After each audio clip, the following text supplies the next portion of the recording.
अस्सलामु अलैकुम वरहमतुल्लाहि वबरकातुह। अऊज़ु बिल्लाहि मिनश शैतानिर रजीम।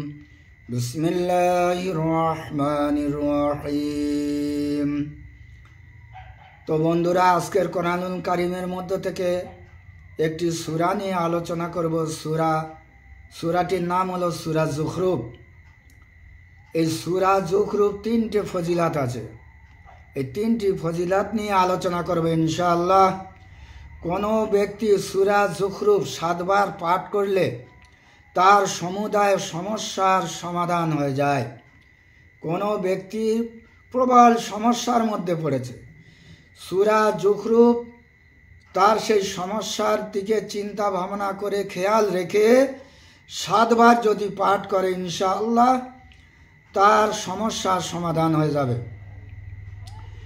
2 নম্বর, এই সূরাটি বর্তনে লিখে ধৌত করে সেই পানি রোগীকে পান করালে রোগ আরোগ্য হয়।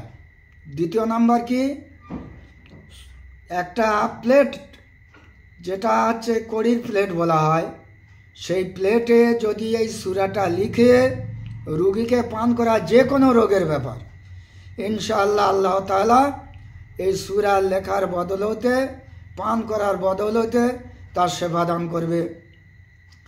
3 নম্বর হলো, এই সূরা নকশা লিখে সঙ্গে রাখলে আল্লাহর রহমত লাভ হয়। তাহলে বন্ধুগণ, আমরা 3টে উপকার পেলাম সূরা যুখরুফের। আল্লাহ পাক আমাদের এই সূরা যুখরুফের আমল করার তৌফিক দান করুন, আল্লাহুম্মা আমিন।